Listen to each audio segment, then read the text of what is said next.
All right. And now I'm sorry I went a little over, but I did want to give us time to talk about the issue of the week. I have to go back to last week for a moment. Last week, I gave you a description. We talked about what is Kedusha, what is holiness. And I gave you a theory of God's creating the world called Tzimtzum. I sent an article. Did any of you receive the material I sent out on Tzimtzum? If you received it, just show me your hand. Okay. We sent it out. When did it go out? Yes, I sent it. When did it go out? Yeah. Recently. An article went out on Tzimtzum.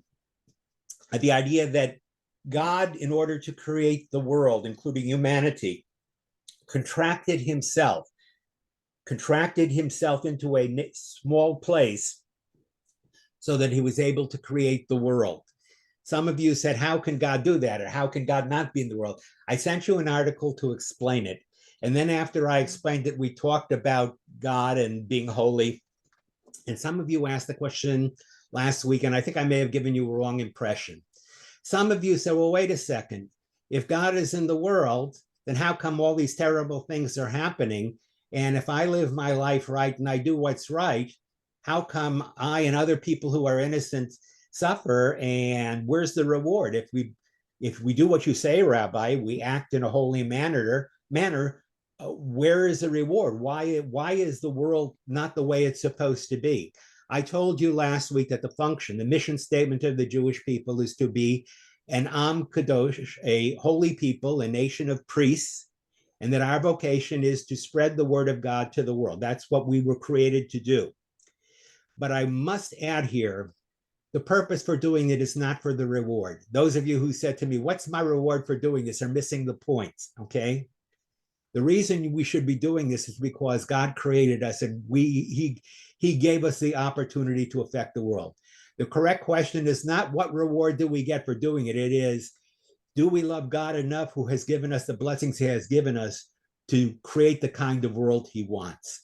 I believe there will be justice, okay? I believe that those who suffer in this world, the innocent, will find their correct judgment in the world to come.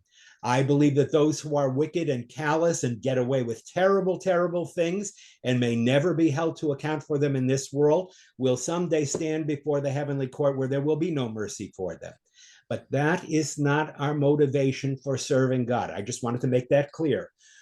As Jews, we are to serve God because of our relationship in the past, but also because he called us into being as human beings to bring his world into fruition, to bring it into realization. So all of you who are wondering about what the rewards are, I told you I believe there are rewards. I can't promise you anything, but the correct motivation is this: God created us to bring holiness into the world. So we are now going to deal today with the topic of holiness. And there are all different kinds of holiness. There's holiness of place, location, land, holiness of people, holiness of diet, holiness of practice. But the first holiness that is ever spoken of in the Torah, holiness is mentioned in the Hebrew Bible 830 times. Don't count it. You can do it if you want. But if you count the entire Hebrew Bible and you look for the Hebrew root kadosh, you will find that 830 times the word holiness is mentioned in the Hebrew Bible. That's from Genesis all the way to Psalms and the ends of the Bible. In the Torah, it is mentioned far less than that, but it is mentioned in the book of Exodus for the first time, and it is only mentioned once. The first appearance of the word holiness occurs in Genesis chapter 2. Does anybody know what the first reference to holiness? What is the first thing that God sanctifies or God calls holy? Does anybody want to share that? No? Yeah. Oh, Mark. Oh, Mark, go ahead, Mark. I believe it's the Sabbath. You believe correct. Okay, and let me just read it. It's very small. These are the heavens and the earth. The heavens and the earth were finished and all their host. And on the seventh day, God completed the work which he had done. And God rested on the seventh day from the work that he had made. And God blessed the seventh day, and he hallowed it, he sanctified it, he made it holy. For on that day, the Lord completed the work of creation. The first time that holiness is mentioned in the Torah is the second chapter, the very first verse of the book of Genesis, where it says that when God created a world that he had to remove himself from so he could make place for the mundane, the regular world, he implanted in that world a seed of holiness. What was the seed of holiness? It was Shabbat. Someone want to try and explain to me why Shabbat is the first thing that was created that was holy in the world? Why Shabbat? Anybody? You can't be wrong. You can only express your opinion. Anybody want to try it? Why is the Shabbat the first thing that is called holy? Go ahead, Neil.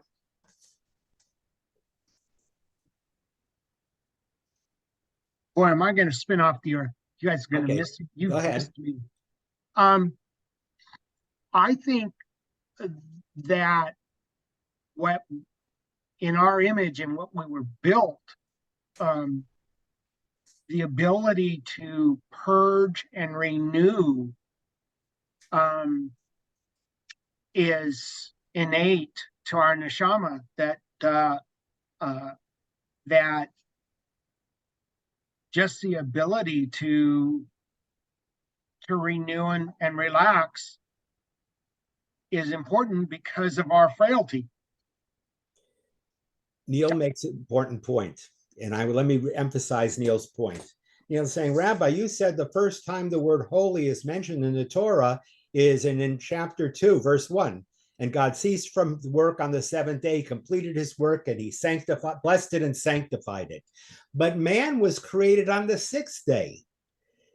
That is true, Neil. And we are told about man, not that man is holy. God never says man is holy. What are we told about man? Let's review. Okay, all of you remember the story? God creates all of the world. He starts with the inanimate world. He starts with the scenery, and then he creates the actors, right? First, he creates light and darkness. It's like a play, light and darkness. And then he creates the firmament to divide the waters above the heavens and the waters below. Then he creates the land and the dry sea. And finally, about the fourth or fifth day, actually, he starts creating living creatures, right? And then on the sixth day, toward the end of the day, the pinnacle of creation, we are told that God took earth from the ground. This is what it says in chapter 2. He took earth from the ground. And the Hebrew word for earth, by the way, is Adamah. And he took this Adamah and he formed it into a man. You know what the word for man is? Adam. Adam comes from Adamah. He took this man, and what did he do? He breathed into it his spirit, God's spirit, the soul, okay? In other words, what we are is a composite creature. Your body is material, but your soul is divine, okay? How can we conceive of God? How can we conceive of these? Because the soul within us, which does not die with the body, the soul is divine. The soul is destined, hopefully someday, to return back to God, which means, Neil, that when God created us, he placed a bit of the divine essence, what we call our soul, our neshama, he placed it in us. And God then turned to us.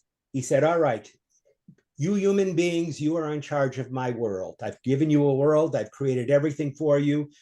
You're the managers. You're the caretakers. I've made you the caretakers of the world. You take care of it and watch over it and make sure you don't abuse it, because if you screw it up, no one's going to come along to make it better. Your responsibility. And then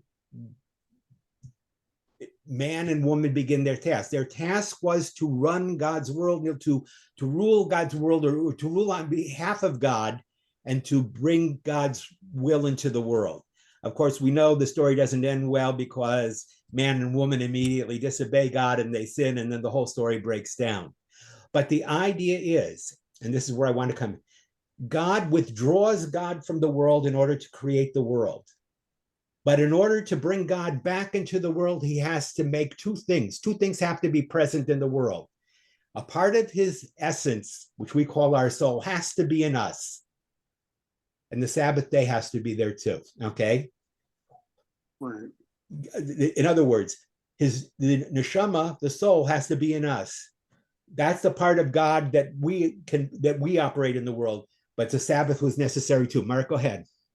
So he said there's lots of different kinds of holiness, and meaning separation. Mm-hmm. Sabbath, Shabbat, is holy time. Mm-hmm. And it's how do humans interact with the divine? There has to be a holy space and a holy time that humans can enter to interact with God. Okay. That's Shabbat. Good. And Lori, I'll catch you in a moment, but let me respond briefly to what Mark said. You're correct, Mark. The essential conflict or the contradiction in what I've said is, how can the infinite God maintain a relationship with finite human beings? The bigger question is, how can there ever be a meeting between God, who is infinite, and human beings, which are finite? This is only possible because within human beings, there is an element of the infinite within us. The answer to the question is very, very important. How can we, part of the finite world, how can we bring God back into the world? I told you last week that God retracted himself to create space for the world. He wanted us human beings to take our world and contract ourselves and bring God back in. God wants us to do the reverse of what he did, Mark. God created the world by contracting himself, by constricting himself to make the world possible. Now what he wants us to do is he wants us to bring God back into the world. But in order to bring God back into the world, Mark is saying, how do you do that? And the answer is, you've got to give him a starting place. Shabbat, Mark, is a starting place. God had to have something to start with, and not just the Jewish people. By the way, who is supposed to, when God blessed the seventh day, who did he bless it for? Not the Jewish people. They weren't around. God blessed it for all the world. God finished his work, finished his creation, and then on the seventh day, when he had completed everything, he deliberately created the Sabbath to implant holiness in the world, to enable us to bring God back in. Lori, I'm sorry, go ahead. No, not a problem. I think by observing the Sabbath, Yes. we show our commitment to honor and worship God. And I think that way we keep our connection with God. Let me ask you a question, Lori. When God the passage I just read, God blessed the seventh day and hallowed it because on the seventh day he rested. There's no mention of us observing Shabbat there, is there? There's nothing about keeping Sabbath in line, nothing at all, right? Right. And yet everything that needs to be said is right in that verse. Let me read the end part again. God blessed the seventh day and sanctified it because on that day he abstained from the work of creation. Why did God designate, and the question is, who did he designate to, but why did God specifically take a seventh day when nothing was created, Lori, and specifically say, this day I designate as Kadosh? Okay. What was God trying to do before he ever talked to the Jewish people, before there were ever any Sabbath ceremonies? What was the purpose of sanctifying, Lori? I guess that's my question. What is the purpose of God resting on the seventh day? If I told you that God needed to rest because he was tired, Lori, would you believe me? Probably not. You would not believe me because I would be crazy. All right. God did not need to rest. The purpose of resting on the Shabbat was not for God. God created the world. God can do anything. The Sabbath was not meant for God. God is beyond time. The fact that God, after creating the space for the world, then leaves his mark in the world, his signature, as it were, his little the painter's name. He leaves as his sign in the world the Shabbat. What is the Shabbat supposed to remind us of, Lori? And not just Jews, but what is the Shabbat supposed? When I tell you that God created the Sabbath, what is that supposed to remind us of? Anybody? That God created the world. You didn't do it. I didn't do it. We're not the authors of reality. Get rid of the hubris and the pride. This world did not come about by chance, by various physical processes. This world came into being because of the will of God. And God wanted to make it clear to all of us that the world belonged to him. It was like God saying, I'm the creator, I'm the fashioner, and the Shabbat is my sign in the world that you owe everything to me. Joseph? You brought me back to my Sunday school teacher.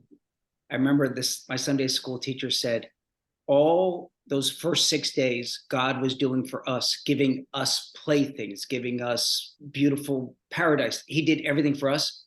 And that last day, it was Sunday for us.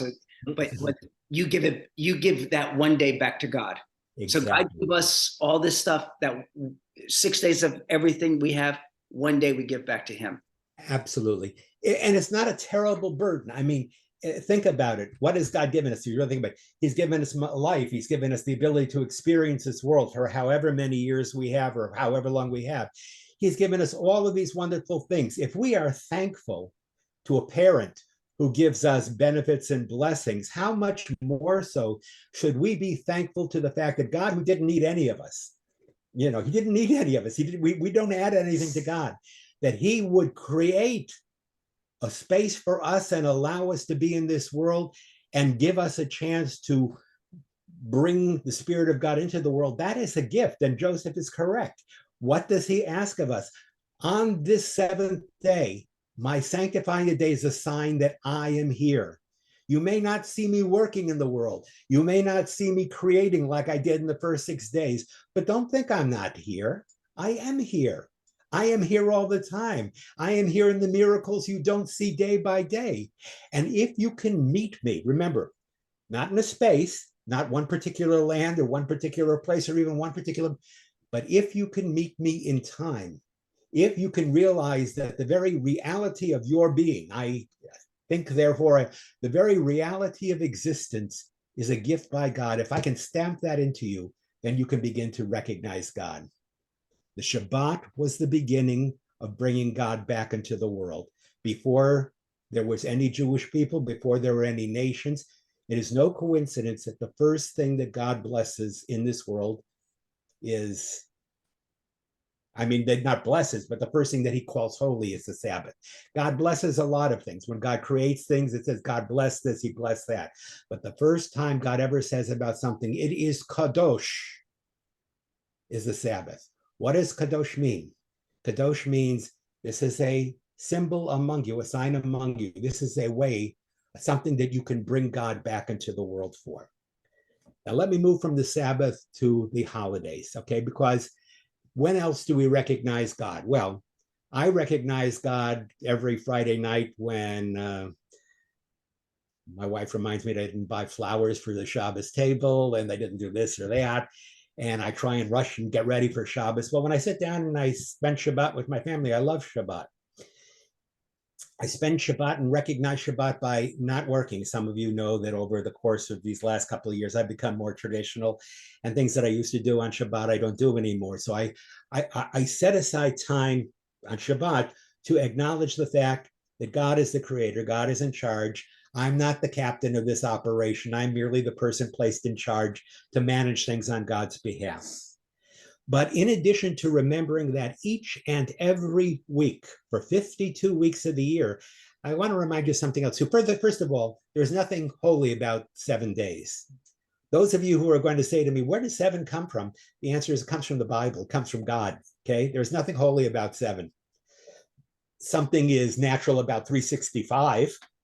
That's how long it takes the Earth to complete one revolution around the sun. There's something significant and natural about 24 hours, give or take, because that's the time it takes for the Earth to complete its rotation.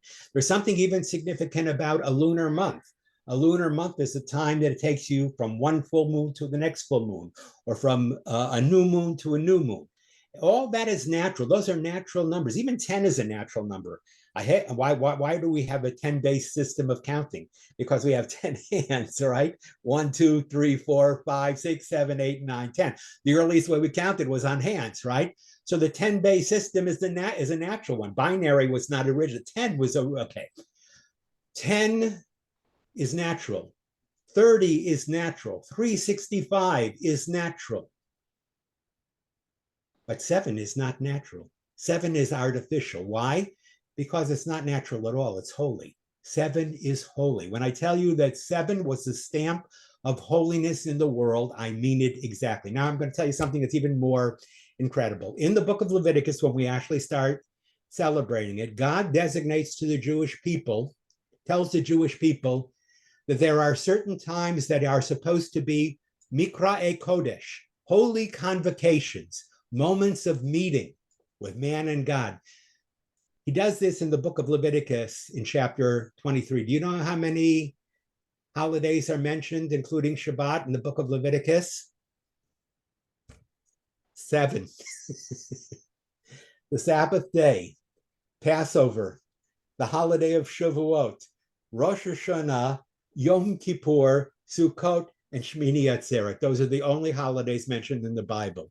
Do you think it's unusual that just as God used the number 7 to create holiness in creating the world, resting on the 7th day, that he told us that in these times in the year, periodically, we're going to meet, you and I, you, the Jewish people, and I. And these times, 7 times in this year, there is going to be a chance for you and I to re-experience one another. Those are the Jewish holidays. What are the holidays? They are moments when we remember God entered the world, for the Jewish people's case, and interacted with us. When God came to Egypt and took us out of Egypt, that was an interaction we remember on Passover. When God stood at the top of Mount Sinai with the Jewish people below, Shavuot, that was a time of encounter. When God causes us to appear before him year after year and give an account of our lives on Rosh Hashanah, that's an encounter. When we're given a chance to repent, to atone for our sins, that's an encounter. When we're given the holiday of Sukkot, a time to remember God being with us and watching over us throughout history, that's an encounter. And Shmini Atzeret is 6. So you say, where's the 7th? Well, the 7th was the first one. It was Shabbat.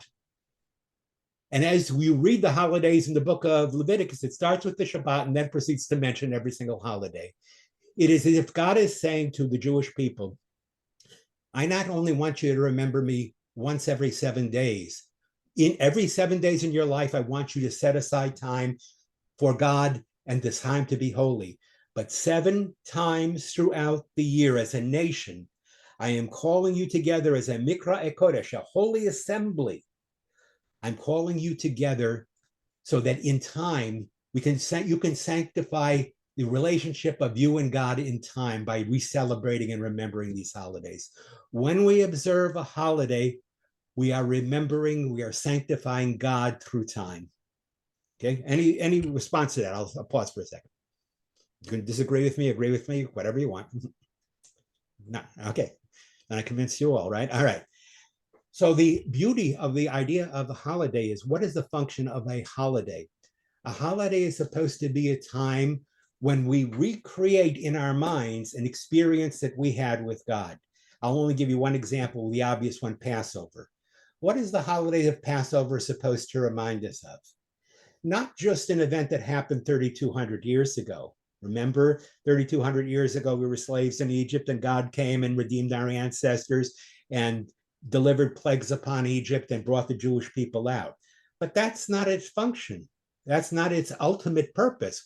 What is its purpose? We say in the Passover Seder, Bechol dor vador. In every generation, we are required to see ourselves as if we personally had been redeemed from Egypt. In other words, the lesson of Passover, the lesson of human freedom, that God who created humanity is the only source of authority to humanity, that no human being has a right to lord it over other human beings, that only God who created man, only God is the rightful king and rightful sovereign and rightful ruler of man. That's an important message.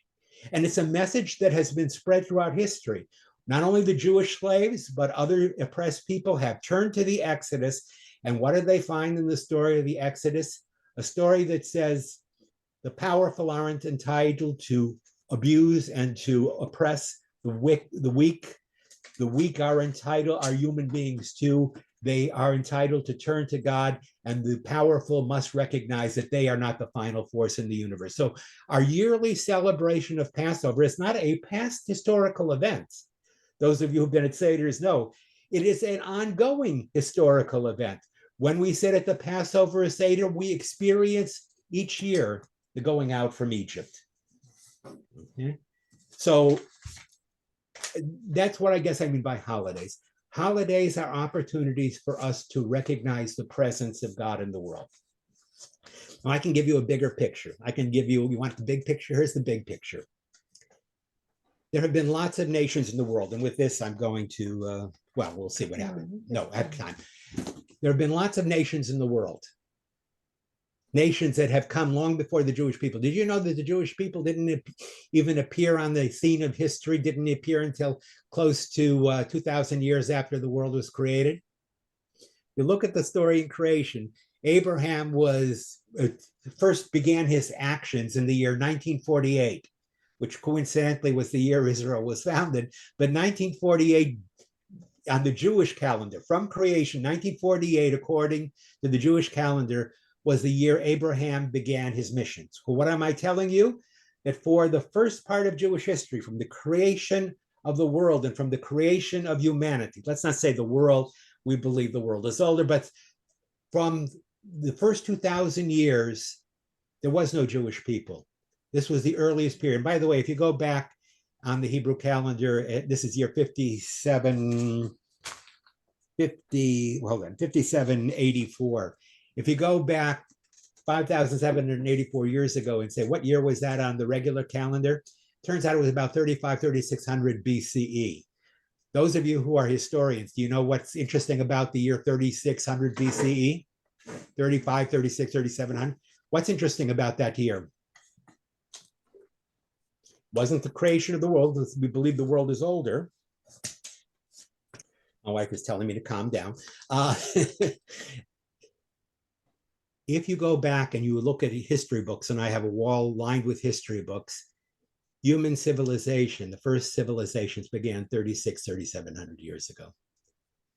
It's not the book of the Bible is not necessarily the creation of the world. The first 6 days could have been years and years and hundreds and millions of years. But if you go back and you take the Hebrew calendar and you go back 5784, you're about the year 3600 somewhat BCE, which is the origin of the first two civilizations in human history, on the Nile Delta in Egypt and in between the Babylonian and Tigris rivers in Samaria. The history of human civilization is about that's the story of the Bible. What is the Bible telling us? It is a story of man. It's not God's story. God can't write his story. His story is endless. But what God has done is he has created a world, and he has told us that we have a task to do in this world. But here's the difficult thing. Your days are not without number, meaning you can't have forever to do it. There's a beautiful passage I like in the book of Psalms. And the passage in the book of Psalms says about God, 1,000 years in your sight are like a day that is past. So if 1,000 years in God's sight is like a day in the past, then 6 days would be what? 6,000 years. Okay, guess what? God created the world in 6 periods, 6 days. 1,000 years are time. From the time of the human experiment on, we were given 6,000 years. We only have about, a couple hundred and some odd years left to go. The story it was destined to end. God gives us time. He gives us the time to bring the world back into order, but we don't have forever. The rabbis say that when the sixth day is finished, at the end of the 6,000 years, the world will be redeemed. Either we will redeem it through our actions, or God will redeem it through his intervention, but the world will be redeemed. What I guess I'm telling you is, we have a sacred task in this world. We have been given our day, we got given our weeks, our months, our years, our lifetimes, and our lifespan. And by the way, if you think the number 7 ends with the 7 Jewish holidays of the year, I'll tell you something even more weird. The Torah says that every 6 years when we go into the land, we're supposed to work the land and utilize it and plant it. What are we supposed to do in the 7th year? Anybody know? Leave it alone. Don't touch it. Every 7th year, God reasserts his authority. He says, 6 years, the world is yours to do with what you want. But in the 7th year, this was originally done, you don't, anything that grows in the 7th year is for everybody. It belongs to everybody, because I, God, am the owner. I'm giving it back to you. After 7 cycles of 7 years, after 49 years, what happens? Again, multiples of 7. The 50th year, the Jubilee year, and the land is returned to its original owners. God has implanted in creation this magic number of 7 in time.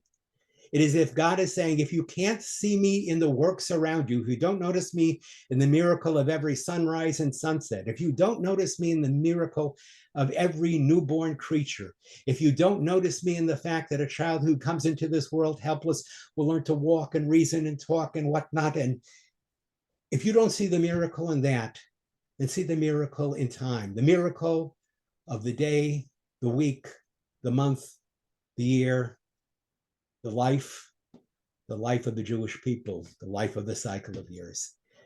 Time is God's signature of holiness in the world. Okay, any responses? And then we can take this any way you want to go. I can't believe I convinced you of that. Go ahead, Lori. So if God recognized these 2 groups of people originally, but there were lots of other civilizations around the world, why were they not recognized? Egypt and Mesopotamia, Lori, are just 2 examples of early civilizations that we know of. The truth is that before there were civilizations, Lori, there were pre-civilization societies. Civilization refers to a time when human beings essentially mastered the techniques of agriculture and whatnot. They were able to plant the land and grow things in the land and create tools. But long before, Lori, there were civilizations and what we would call the prehistoric age, prehistoric man. We were hunters and gatherers, and we lived in caves, and there were lots of people all over the place. It wasn't that God created only Egypt and Mesopotamia. The point is, God created man in its multiplicity, and he started us out very simply. We started out as hunter-gatherers, I think they call it. We went out, we hunted meat, that.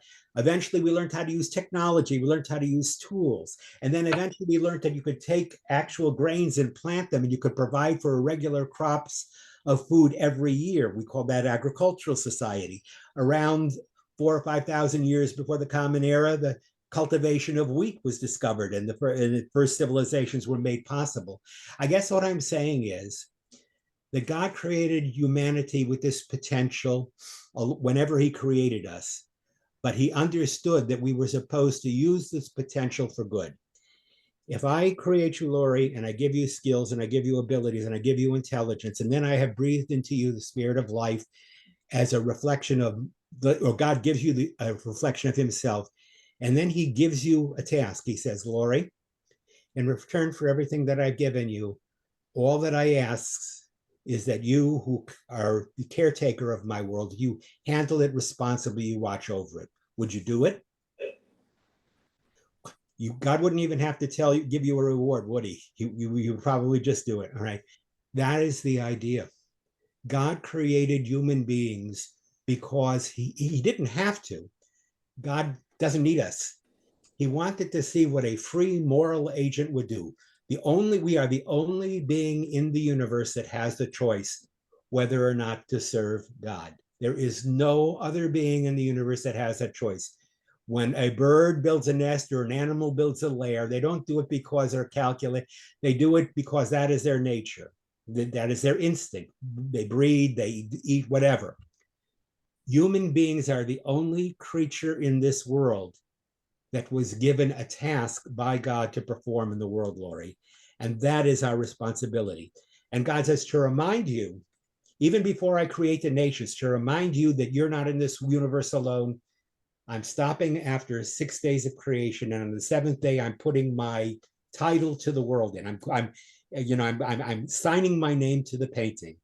Shabbat, God's day, the day God rested. Does God need to rest? No. But we human beings need to rest to remember that we who are created in the image of God, we can't constantly be creating. We have to step back and look and evaluate and judge what we have done. Just like Rosh Hashanah is the one time in the year, or Yom Kippur, when you step back and you look at your event, your deeds over the year, Shabbat is the time to turn every week and to look at your deeds of the past week. That is what Shabbat's about, Lori. It's about God saying, you are not here alone. You are responsible to me. Go ahead. So Hamas, Hezbollah, and all the other terrorists don't keep Shabbat, No, they don't. and they're evil, Mhm. and they want to destroy us. So Why does God let them do it? why are they allowed to exist? All right. You've And we asked. know they don't keep the Sabbath. Well, they do. They would say Friday is their Sabbath. But Well, here's the but- thing, Lori. You've asked the one question that I will not be able to answer to anyone in this course. I haven't got the chutzpah to tell you I know the answer to that. I do not. Okay. The question you're simply asking is, if God is just and God is righteous and God created the world for a purpose, and God gave his law to his children, human beings, and if he wanted them to live in a certain way, and he promises them that living in that way will bring reward and not living in that way will bring punishment, then why on earth does God allow the wicked to prosper? That is an answer, Lori, that only God can answer. I can't answer that. I truly can't. I wish I could give you some simple answer. All I can tell you is that for reasons known to God, he gives everybody freedom to make the choices that they want. If you choose not to observe Shabbat, whether you're Jewish, Muslim, Christian, whatever, if you choose not to acknowledge that there is even a God in the world to whom we are responsible, you're free to do that. Ron, You don't have to Rabbi? believe in God in order to live in this world. Rabbi, Yes, Neil. you a while back you were saying, okay, birds build nests Yes, right. instinctually. Yeah, I assume. Yeah, okay, no, is our relationship with God instinctual? No. The thing that makes us different, and you alluded to it, Neil, is the soul. Okay. It's not instinctual. Instinctual implies that it's part of our physical nature and we do these things because of our physical nature. The one thing, Neil, that man differs from any other creature is that we are the only living things in this world that possess an element of the divine. God has placed a small, infinitesimal part of his spirit into us, and that is called our soul. That soul, which gives us intelligence, which gives us our moral guidance, that soul, which gives us our freedom, is what allows God to instruct us to do what he wants us to do. If it wasn't for that, if God did not give us a soul, then there is no way in which the communication between God, the infinite, and we could be possible. The only way communication is possible is if God, the sender, has a reception point. Each one of our souls is a reception point. That is the point in which God meets us. Anyone else? Go ahead, Mark, and then Mike. Mark, then Mike. Well, I didn't want to go here, Go ahead. but I'm going to do it anyhow. Okay. And what's happening now in Israel, in some way, is causing me to question the Jewish understanding of evil. Okay. The Jewish understanding of evil is that evil is a choice to violate the will of God. Correct. That's why we have Yetzer Hara and Yetzer HaTov. It's Correct. a choice to violate the will of God. But there's another understanding, that's dualism, which I'm sure you know. Dualism says that evil is a force. And the Zoroastrians, where dualism comes from, sees the history of mankind as a battle between Ahura Mazda, who is the god, and his arch enemy Ankara, who leads the force of evil. But Correct. they see them as forces.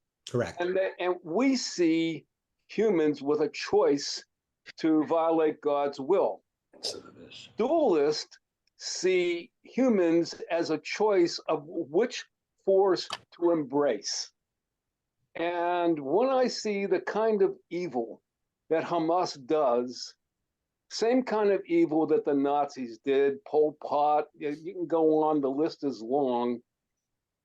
I question that. Is evil a choice or is it a force? All right. Well, there are many people, Mark, not Jews, but there are people who believe that that evil is an independent force. To that extent, there may not be, strictly speaking, monotheists. They may be called, what would the term be? Evil's an opportunity. Yeah, Opportunity. yeah. If you believe, Mark, let me put it this way.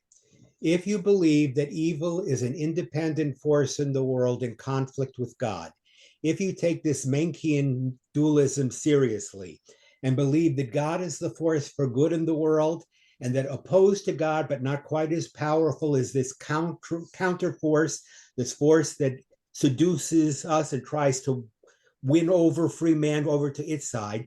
And if you believe that this force is independent of God, then you would not be a monotheist. You would, strictly speaking, be a bitheist. You would believe that there are two forces or powers in the world, and these powers are in conflict with each other.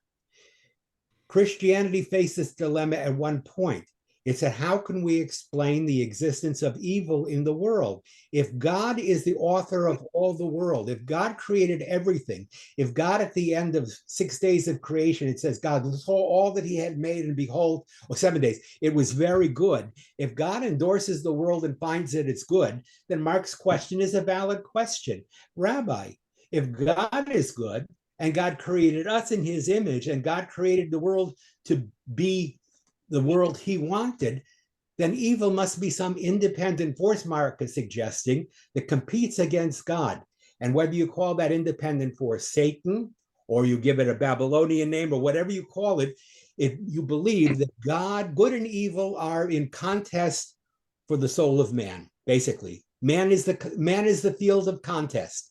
We are the battlefield. God is trying to win us to his side. The forces of evil, destruction, are trying to win them to us to their side. And that if you believe theologically, God will eventually be victorious, but we're going to go through a lot of this struggle.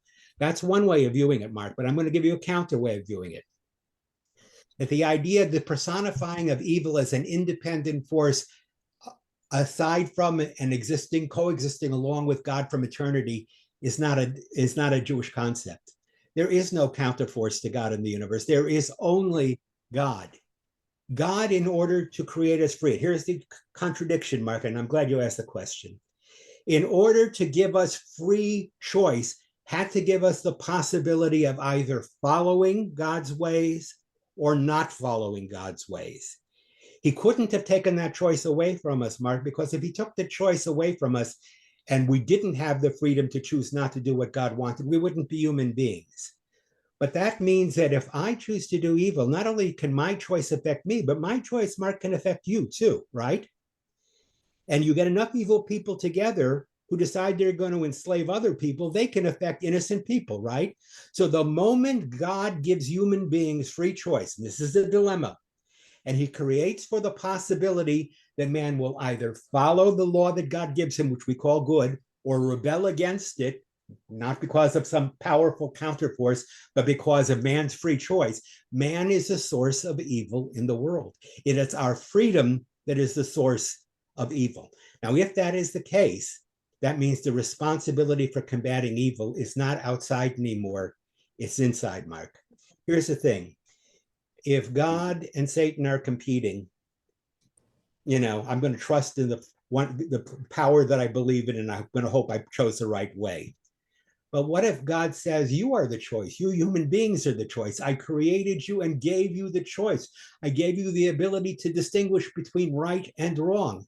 And I also created a world where people who choose the wrong side not only will be able to do terrible things on their own, but they'll be able to do terrible things for the good people in the world. If, Mark, this world were so filled with evil that there was no hope of redemption and you could only cite the evil in the world, then God's experiment would have failed. But on all the horror that I saw this past weekend, and I saw plenty of horror, I saw more good, compassionate human people than I saw evil people. We are in a battle. We are in a battle. We are part of fighting a battle for good and evil. We are both sides of the battle, Mark. But we were given the power to choose. I don't think we can palm off evil on some external contra God, demigod choice. It's not between the power of light and the power of darkness. It's between being free human beings who God said, creating you and giving you the knowledge to choose correctly. Because when it goes bad, you will have no one to blame but yourself. At least that's my theory. I don't know if that convinces you, Mark, or not, but that's my understanding. Well, I put before you two choices today. Choose life. Choose life. I mean, that's where it is. But that's it. I mean, we have the choice. I'll give you what choice do we have? Is it? I'll give you another choice, Mark. I came upon a verse today that describes for me what Hamas did in the last few days. It comes from the book of Proverbs. Okay? And it says, Ocher beito yanchil haruach. He who troubleth his own household shall inherit the wind. Okay? Yes, we can do terrible things, Mark. Nazis did terrible things. People today do terrible things. Criminals do terrible things. In our world, we see injustice all the time. But injustice is not destined, Mark, to win. Those who don't sow discord will inherit the wind. What the terrible things that we saw these last 40 days will bring the whirlwind upon the forces that brought it in. We may not see it quickly, but we are in a long-term struggle. We're struggling on the side of good. And I think we've chosen the right side to battle on. I think we picked the right partner. Yeah. Thank you. Anyway, so much for the holiness of time. Remember, there are other kinds of holiness too. The first concept of time is that God recognizes that human beings are creatures of space and time. If God is going to meet us throughout our years, he has to meet us in time. Every Sabbath, 7 holidays through the year, in events in our life, God reveals himself to us in our life, and our life is lived in time. So taking the Sabbath day as your model, and taking the Jewish holidays as a second model, and taking the cycle of 7 as I had explained it to you, and taking this whole history of human beings as 6 days of creation and the 7th day is paradise. Human history is 6 days, and the last day, the 7th day, will be redemption. That will be the period of perfection, the day when Sabbath will reign throughout all human life, when God's will eventually be recognized. And as we say in the prayer of the Elenu, on that day, the Lord will be one and his name will be one. Okay, we will recognize God in space and in other things, but we will recognize him in time. Time will vindicate God. And by the way, there are some philosophers in history who believe that already has. When I think it was a Prussian king once asked one of his advisors, can you prove to me the existence of God? The advisor answered very simply, yes, your majesty, the Jews. That's what he said. In other words, how can you account for the fact that one of the fewest and weakest and most persecuted of all nations has outlived all the great empires of the world, that all the people who consigned them to the dustbin of history and read their epilogue, read their obituary, How can you account for the fact that this people continues to live and affect the world today? God acts through us. So long as we remember our task, we are agents in this purpose. Hopefully, hopefully good, 1 hour's time. All right. I will send you notes on all this. I will send information on our discussion from earlier. Mike, you had a question. I'm sorry. Yeah, I did. And before you opened it up for discussion, Right. you mentioned the 7 holidays, and that partially answered my question as to why we revere those holidays the same as we revere the Shabbat. And that is, you don't light lights or start a motor or use an elevator, stuff like that.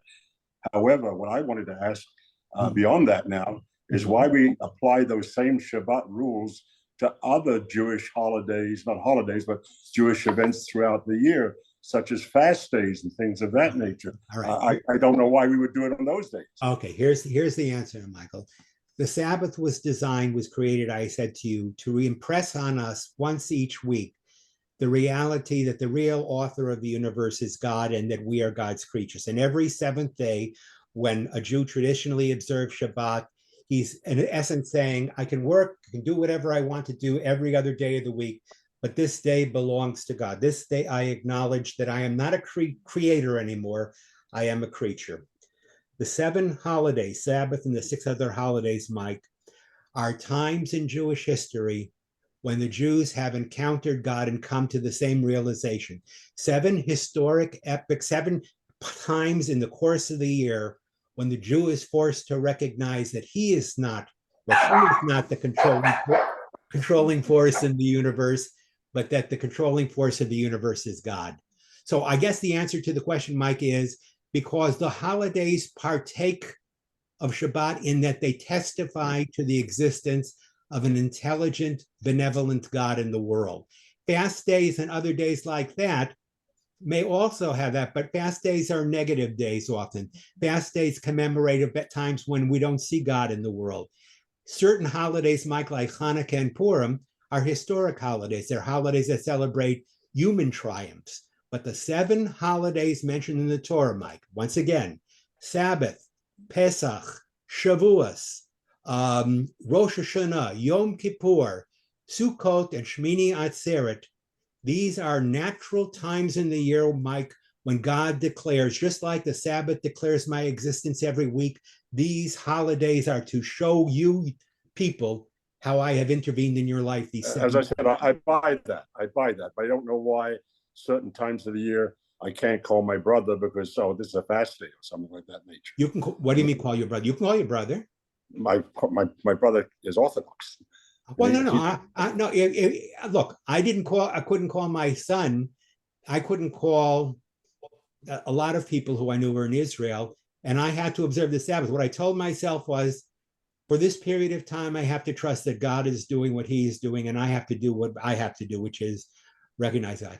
I knew that as soon as the Sabbath was over, I was going to be on the phone. I was on the phone to congregants today, to people, to all of you today, to people I've reached out to people I know are in Israel.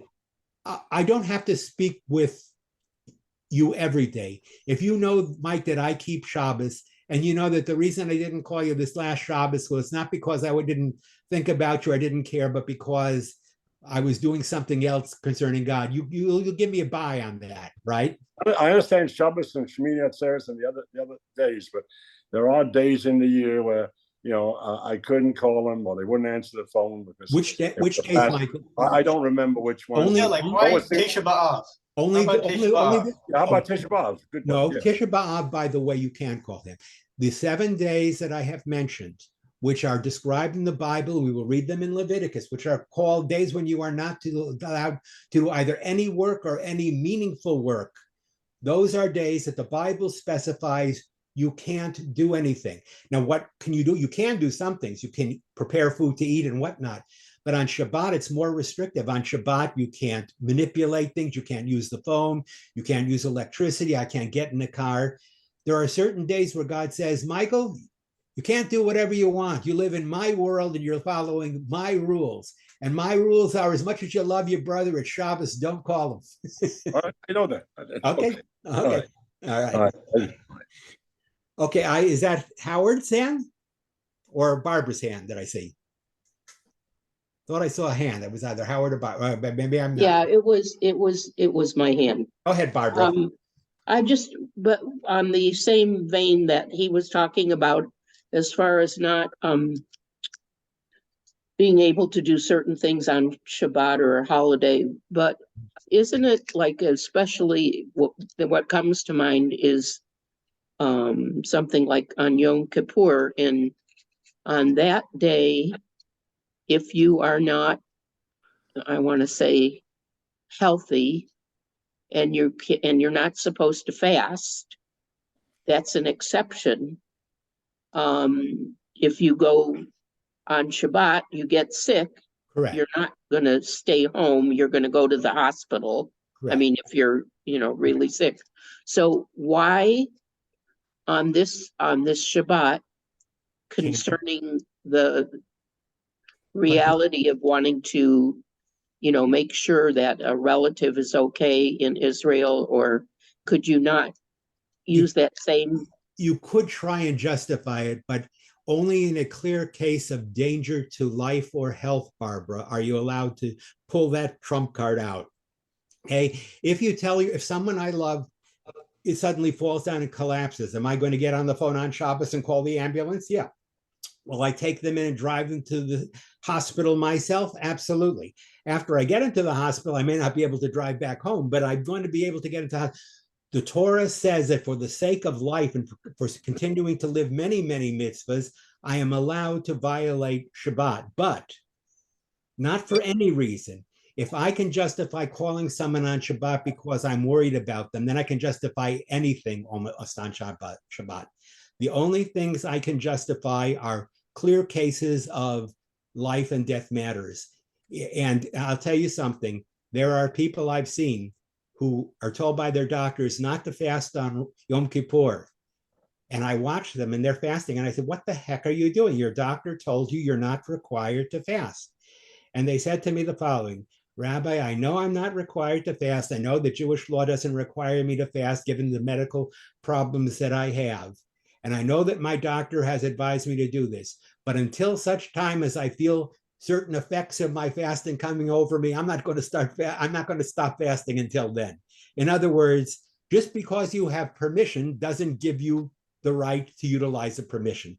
There were Jews who, in the Holocaust, not only managed to smuggle in Jewish religious objects, but used them. There's a story about a Jew who actually sounded a shofar in one of the camps that he was in, put his own life in danger, obviously, but because he refused to give up the mitzvah of hearing the shofar on Yom Kippur. So yes, in a question of life and death, you are not required to keep the Sabbath if it means losing your life. But short of direct danger to life, you have to take Jewish law very seriously. If every time the world becomes a little difficult, we can justify violating the laws of whatever it is, the holiday or the Shabbos, then we have a problem. I mean, I'm told to eat my meals, in the sukkah. Is it easier to eat in the house? Sure. Do I have nicer house, warmer house, heating and air conditioning and whatnot? Sure. I live in Southern California. I don't even have to worry about weather. I wouldn't have suffered. But if I lived back east in the cold, even though theoretically the rabbis say, given certain conditions, I can leave the sukkah and go into the house to eat or sleep, they still recommend trying to stay in the sukkah. In other words, even though Jewish law provides, and Barbara is correct, provides for opportunities where life is threatened to do certain things, it warns us to take those occasions very seriously and not to use them too freely. All right. To all of you, thank you. I will send you, we're going to close the recording right now.